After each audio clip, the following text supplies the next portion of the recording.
Web series story expert presents the affair part 10। इस कहानी में अब तक बहुत से मोड़ आ चुके हैं। नोआ ने वो घर छोड़ दिया है जिसे कभी उसने हेलन के साथ मिलकर सजाया था। जाते हुए हेलन से कह गया, जब भी तुम्हें मेरी ज़रूरत होगी मैं तुम्हारे लिए खड़ा रहूँगा। उधर एलिसन ने भी कोल को छोड़ दिया है। उसने कोल से कहा, अगर मैं यहाँ रही तो जल्दी मर जाऊँगी और मैं इतनी जल्दी मरना नहीं चाहती। हालांकि कोल उसे रोकने रेलवे स्टेशन तक भी आया, पर एलिसन कोल को छोड़कर नोआ का हाथ थामे उस नए सफ़र को शुरू कर चुकी है। ये सफ़र न जाने उसे कहाँ ले जाने वाला है। कहानी के पहले हिस्से में नोआ की कहानी बयां होगी। नोआ ने अपनी किताब के काफ़ी सारे हिस्से पूरे कर लिए हैं। इसके बाद वो पहुंचा है पब्लिशर हैरी के पास इसे छपवाने के बारे में बात करने के लिए। पहले उसने जिस पब्लिशर से बात की थी उसका कोई जवाब नहीं आया, लिहाजा उसे नया पब्लिशर ढूंढना ही पड़ा। हैरी ने कहा, मैं तुम्हारे इस काम के लिए 6 डिजिट में अमाउंट दिला सकता हूँ और साथ ही हम ये अफवाह फैलाएंगे कि कोलिन जैसे फेमस पर्सनैलिटी ने भी तुम्हारी लिखी इस किताब को पढ़ा है। ऐसे में हमें और भी ज़्यादा फ़ायदा होगा। ये सब सुनकर नोआ बड़ा खुश हुआ है। अब लग रहा है कि उसका करियर ट्रैक पर आ जाएगा। हैरी ने उससे उसकी फैमिली के बारे में पूछा। नोआ ने जवाब दिया, हेलेन और मैं अलग हो चुके हैं। 4 महीने हो चुके हैं इस बात को। अब मेरे आधे दोस्त तो वैसे ही खो चुके हैं, नौकरी अब रही नहीं। हैरी ने थोड़ी हमदर्दी जताते हुए पूछा, क्या तुम अपनी पत्नी को कभी याद करते हो? इसका जवाब देते वक्त उसे एलिसन का चेहरा याद आ गया और उसने कहा, अभी तक तो नहीं। कहानी अब प्रेजेंट में आ चुकी है। जेफरीज ने जब नोआ से उसकी कार के बारे में इतने सारे सवाल किए थे तब उसे गुस्सा आया था। उसने गुस्से में कहा था, अगर तुम्हें मेरी बाइक के बारे में भी जानना हो तो मैं उसके बारे में बता देता हूँ। तुम बेवजह अपना टाइम बर्बाद कर रहे हो। तुम तो अंधेरे में तीर चला रहे हो। मैंने स्कॉटी लोकहार्ट को नहीं मारा। मैं तुम्हें कितनी बार बता चुका हूँ, पर तुम मुझे बार बार बुलाते हो, उल जुलूल सवाल करते हो। जेफरीज ने कहा, अब तुम जा सकते हो, बाकी मुझ पर छोड़ दो। इसके बाद कहानी फिर पीछे जाती है। नोआ हेलन के पास पहुंचा है अपने बच्चों का हाल लेने। हेलन ने कहा, मेरी माँ तुम्हारे खिलाफ सबूत इकट्ठा कर रही है तलाक के लिए। कहते कहते वो गुस्सा हो गई। तुमने सब कुछ मेरे ऊपर छोड़ दिया है, सब मैं अकेले कर रही हूँ। तुम्हें कुछ अफसोस भी होता है? नोआ ने कहा, आखिर तुम चाहती क्या हो? तुम्ही ने तो मुझे खदेड़ दिया था अपने घर से। हेलन ने प्यार भरे शब्दों में कहा, मैं चाहती हूँ कि तुम वापस आ जाओ। तुम फिर से इस घर में आ जाओ। अब सब मुझसे अकेले नहीं होता। मैं तुम्हें अभी भी महसूस करती हूँ। ये सब सुनकर नोआ ने उसे गले से लगा लिया, पर क्या वो हेलन के पास रुकेगा? इसके बाद ये पहुँचे विटनी के पास। हेलन ने कहा, हम स्कॉटी के खिलाफ केस दर्ज कराएंगे कि उसने तुम्हारे साथ बलात्कार किया और तुम भी अपने बयान में यही कहोगी। पर विटनी ने इसे साफ साफ इनकार कर दिया है। उसने कहा, जो कुछ हुआ मेरी सहमति से हुआ। आप लोग इसे इतना बड़ा इशू क्यों बना रहे हैं? नोआ ने उसे डांटते हुए कहा, स्कॉटी तुमसे 15 साल बड़ा है। इस पर विटनी ने तपाक से जवाब दिया, अच्छा तो एलिसन भी तो सिर्फ 22 साल की थी और आप बूढ़े हो चले हैं। आपने उसके साथ क्या किया? आप 4 महीने बाद मुंह उठा के यहाँ चले आए हैं और आप अपने पिता होने का रौब झाड़ रहे हैं। नोआ ने उस पर गुस्सा जताया, पर विटनी ने इसको ज़रा भी तवज्जो नहीं दी। अगले दिन विटनी नहीं मिली। एलिसन का फ़ोन आया है कि वो उसके यहाँ पहुँची है। नोआ हेलन को लिए एलिसन के पास पहुँचा है। यहाँ विटनी तो थी पर स्कॉटी भी था और साथ में एलिसन की mother in law cherry Lockhart भी पहुँची हैं। वो मामला ज़्यादा बढ़ ना जाए इसलिए यहाँ पहुँची हैं। उन्होंने हेलन से कहा, आपकी बेटी और मेरे बेटे के बीच जो कुछ भी हुआ मुझे इसकी खबर नहीं थी। अगर होता तो मैं ये सब नहीं होने देती। आप प्लीज़ पुलिस को फ़ोन मत करिए, स्कॉटी की ज़िंदगी बर्बाद हो जाएगी। आप प्लीज़ रिपोर्ट मत लिखाओ। हम वैसे ही बड़ी मुसीबत में हैं। बहुत मुश्किलों से हमारी ज़िंदगी गुजर रही है। हमने अपना फार्म खो दिया है। मैं आपको वचन देती हूँ कि आप उसे दोबारा कभी नहीं देखेंगी। मेरा बेटा आपकी बेटी के आसपास भी नहीं दिखेगा। गुस्से में हेलन विटनी को लिए निकली ही थी कि स्कॉटी जो कि छिपा हुआ था वो बाहर निकला। उसे लगा कि सब चले गए। उसे देखते ही नोआ का पारा चढ़ गया। उसने उसे मारना शुरू कर दिया। वो उसे मारते हुए बाहर ले आया। स्कॉटी अपने आप को बचाने की कोशिश कर रहा था, पर नोआ उस पर हावी था। उसने उसका गला ही दबा दिया था। ऐसा लगा वो उसे जान से मार देगा, पर तभी कोल अपनी गन लिए पहुंच गया। उसने गन नोआ पर तान दिया और बोल पड़ा, मुझे एक वजह बता दो जिससे मैं तुम पर गोली ना चलाऊं। इस समय हेलन और एलिसन यहीं खड़े थे। ये कहानी का पहला हिस्सा था। अब दूसरे हिस्से में एलिसन की कहानी दिखाई जाएगी। एलिसन से मिलने अब फीबी आई है। वो बड़ी खुश है कि जैसे भी हो उसकी सहेली ने अपने पति से छुटकारा पा लिया है। साथ बैठे दोनों अपनी लाइफ डिस्कस कर रहे हैं। फिर भी उत्सुकता से एलिसन के बारे में जानना चाहती है।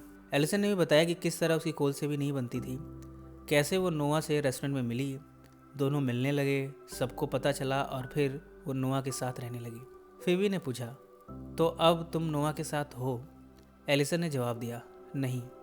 इससे बुरा क्या हो सकता है कि शादीशुदा होकर और दूसरा प्यार पाने के बाद भी मैं अकेली हूँ। फिबी ने कहा, मेरी तो कभी शादी नहीं हुई, इसलिए मुझे इन सब के बारे में नहीं पता। एलिसन ने थोड़ा भावुक होते हुए कहा, मैं उन पलों को याद करती हूँ जब नोआ ने पहली बार मेरा हाथ पकड़ा था, मुझे थामा था, पर अब वो सब नहीं रहा। फिबी ने कहा, होता है, प्यार की कोई गारंटी नहीं होती, जब तक है तब तक खुशियाँ देता है, फिर पता नहीं कब ख़त्म हो जाए। रास्ते में जाते हुए कोल से मिलने गई। कोल ने उसका हाल चाल लिया और पूछा, तो अब तुम दोनों कहाँ जाने वाले हो? एलिसन ने कहा, पता नहीं। ये जगह जहाँ दोनों मिले हैं, ये बीच के किनारे छोटा सा घर है, ये एलिसन के नाम पर है। उसने कोल से कहा, मैं इसे बेचने आई हूँ, तुम चाहो तो इसे खरीद लो। कोल थोड़ा गंभीर हो गया, मुझे लगा कि तुम मुझसे मिलने आई हो और तुम तो घर बेचने आई हो, तुम मेरी ज़रा भी फिक्र नहीं करती है ना? इस पर एलिसन ने जवाब दिया, अगर तुम्हें चाहिए तो मैं ये घर तुम्हें दे देती हूँ, मैं तुम्हें वो दे रही हूँ जिससे तुम्हें प्यार है। कोल ने उसकी बात को काटते हुए कहा, मैं तो तुमसे प्यार करता हूँ, तुम समझती क्यों नहीं? हम किसी थेरेपिस्ट के पास जाते हैं, सब ठीक कर सकते हैं। इस पर एलिसन का जवाब था, कुछ ठीक नहीं होगा कोल, अब सब बदल गया है। जब मैं तुम्हें देखती हूँ तो तुम में मुझे गैब्रियल दिखता है, आखिर उसकी मौत की वजह तुम ही हो। मैं 3 मिनट के लिए अंदर गई थी कंबल लाने के लिए और तुमने उसका ख्याल ठीक से नहीं रखा। अगर रखा होता तो आज वो हमारे बीच होता और सब ठीक होता। ये सब सुनकर कोल भी गुस्सा हुआ, तुम तो अपने आप को नर्स समझती थी ना, बाद में तुम उसे हॉस्पिटल नहीं ले गई, तुमने इतना लेट क्यों किया? तुम भाड़ में जाओ, आज के बाद से मैं तुम्हारी शक्ल भी नहीं देखना चाहता। ये दोनों यहीं थे कि फीबी यहाँ आ गई। उसने कहा, नोआ की बड़ी बेटी विटनी और स्कॉटी यहाँ पहुँचे हैं। सभी विटनी के पास पहुँचे हैं। यहाँ कोल की माँ चेरी भी है। मामला बहुत सीरियस हो गया है। विटनी ने कहा, मैं स्कॉटी से प्यार करती हूँ, पर मेरे पेरेंट्स चाहते हैं कि मैं उसके खिलाफ बलात्कार की रिपोर्ट लिखाऊं, पर मैं ऐसा नहीं कर सकती। जो कुछ भी हुआ मेरी सहमति से हुआ था। कोल ने पूछा, तुम्हारी उम्र कितनी है? विटनी ने इस पर जवाब दिया, 17 साल।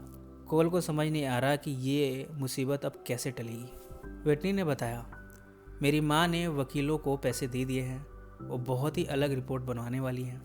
फिलहाल कोल तो ये चाहता है कि नोआ और हेलन को बुला लिया जाए और उनसे मिलकर इस मामले को निपटा लिया जाए। इसलिए उसने एलिसन से कहा, तुम नोआ को फ़ोन करके यहाँ बुलाओ और साथ में हेलन को भी बुलाओ, हम बैठकर बात करेंगे, शायद कोई हल निकल जाए। प्रेजेंट में नोआ एक मैकेनिक जैक से अपनी कार बेचने की बात कर रहा है, पर जैक ने इस बात को रिकॉर्ड कर लिया था और उसे जेफरीज को दे दिया था। जेफरीज के लिए सवाल है कि जब उसने नोआ से उसकी कार के बारे में जानना चाहा, तब उसने बेचने की प्लानिंग की उस कार को। इसका मतलब कुछ तो गड़बड़ है। और साथ ही जेफरीज को हॉस्पिटल की सीसीटीवी रिकॉर्डिंग भी मिली है, जिसमें वो स्कॉटी को मार रहा है। ये सब तब हुआ था जब स्कॉटी विटनी के अबॉर्शन के सिलसिले में पहुंचा था। अब ये सबूत जेफरीज के हाथ लगा है। वो अब मुस्कुरा रहा है। पास में नोआ और हेलन वहाँ पहुँचे हैं जहाँ विटनी है और बाकी के सभी हैं। यहाँ पर चेरी ने हेलन से काफ़ी विनती की। हेलन गुस्से में विटनी को लिए यहाँ से निकल रही थी कि तभी कोल ने अपनी गन नोआ पर तान दी।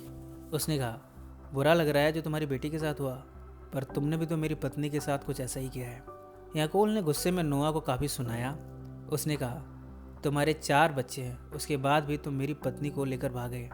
अगर मैं तुम्हारी पत्नी को लेकर भाग जाऊँ तो तुम्हें कैसा लगेगा? वो अब गन नोआ पर चलाने ही वाला था कि एलिसन ने बीच बचाव करते हुए कहा, जो कुछ हुआ उसमें मेरी गलती है, सब चीज़ों को मैंने बढ़ावा दिया, तुम मुझे मार दो। इसके बाद कोल ने गन एलिसन पर तान दी, पर चला नहीं पाया। वो अभी भी एलिसन से प्यार करता है, इसलिए उसने एक गन खुद पर ही तान ली है। एलिसन उसे समझाते हुए कहा, गैब्रियल ये नहीं चाहता था, तुम उसकी फिक्र करो और ये गन हटा दो अपने आप से। ऐसा कहते हुए उसने गन उसके हाथ से छीन लिया। सभी यहाँ से चले गए हैं, पर नोआ नहीं गया। वो दोनों एक दूसरे के करीब आए, एक दूसरे को गले से लगाया। कहानी अब प्रेजेंट में आ चुकी है। नोआ और एलिसन साथ में हैं। दोनों आपस में बातें कर रहे हैं कि तभी जेफरीज अपनी टीम के साथ पहुंचा है नोआ को अरेस्ट करने के लिए। उसने कहा, आपको गिरफ्तार किया जाता है, आप चाहें तो अपने डिफेंस में वकील कर सकते हैं। इस तरह नोआ अब जेल में पहुंचा दिया गया है। इसी नोट पर इस कहानी का ये हिस्सा और साथ में ये सीरीज़ भी यहीं समाप्त हो जाती है। फ्रेंड्स, इसके आगे की कहानी सेकंड सीजन में है और उस कहानी में बहुत सारे मोड़ हैं, पर हम आपकी राय जानना चाहते हैं कि क्या आप वाकई में इसकी आगे की कहानी सुनना चाहते हैं। आप ज़रूर से ज़रूर अपने जवाब को कमेंट्स में मेंशन करें, हम उसी के बेसिस पे आगे की कहानी प्लान करेंगे। ये कहानी आपको कैसी लग रही है उससे मेंशन करना भी ना भूलें। सो फ्रेंड्स, फिर मिलेंगे ज़िंदगी के किसी नए मोड़ पर।